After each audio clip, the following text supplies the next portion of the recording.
सुनिए ना, वीडियो को लाइक करके चैनल को सब्सक्राइब भी कर दीजिए। अधूरी मोहब्बत ये कहानी उस दौर की है जब मैंने उसे पहली बार देखा था। उस सर्द रात में उसका खूबसूरत चेहरा मेरी आंखों में बस गया। फिर हमने पहल किया और उसने कबूल कर लिया। बातें शुरू हुई और मोहब्बत गहरा होता गया। दिल ने कुछ इस तरह से लगाव कर लिया जैसे माली अपने बगिया से करता है। सब कुछ ठीक चल रहा था। हम साथ जीने मरने की कस्में खाने लगे थे। एक दूजे के बगैर रह नहीं पाएंगे, एक दूजे को बताने लगे थे। धीरे धीरे मोहब्बत गहरा होता गया और नज़दीकियाँ करीब। हम दोनों ने एक दूसरे से वादे किए कि चाहे कुछ भी हो जाए साथ नहीं छोड़ेंगे। वो मेरी आदत बनती गई और मैं उसकी ज़रूरत। मेरा उसका ना हो पाना उसे बहुत रुलाने लगा, क्योंकि साथ रहने के सौदे में खुशियाँ दांव पर लगी थी। फिर भी मैंने फैसला यही किया कि चाहे खुशी मिले या गम हम साथ रहेंगे।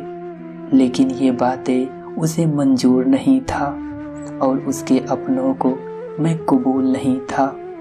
फिर वो मोड़ आया जब रिश्तों के सौदे में उसे मुनाफा कम दिखने लगा। उसे इज्जत का फिक्र सताने लगी और मुझे उसकी यादें रुलाने लगी। बातें रोज बिगड़ने लगी और रातें रोज झगड़ने लगी। प्यार बहस में बदलने लगा और रिश्ता दूरी में।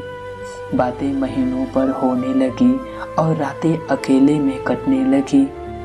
फिर एक दिन उसका फ़ोन आया, कहने लगी अब हम साथ नहीं रह सकते, मुझे कोई और कबूल है, अब हमारी कभी बात नहीं होगी।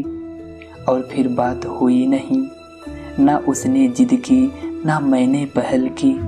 मैंने भी टूटे दिल वाले आशिक की तरह खुद को समझाना शुरू कर दिया।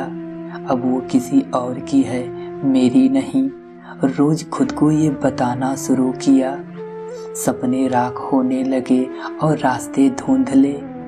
फिर वो समय आया जब तसल्लियाँ साथ छोड़ने लगी और यादें वापस मोड़ने लगी। आंसुओं के पास सिर्फ बहाना था, क्योंकि मुझे वापस उसके पास जाना था। लेकिन सवालों के दीवारें मुझे बार बार रोकने लगे।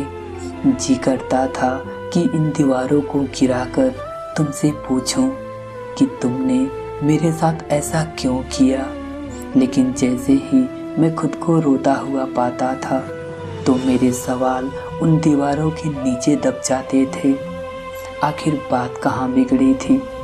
ये सिर्फ सवाल नहीं, बहस का मुद्दा बन गया था, जिस पर रोज मेरा दिल और दिमाग लंबी बहस करते थे। खैर ये कहानी 8 साल पुरानी है। कभी एक के प्यार के लिए तरसे थे और आज आप सबका इतना सारा प्यार मिलता है। इसी तरह से अपना प्यार बनाए रखिए। मन आपका प्रसन्न होकर बोलेगा राधे राधे।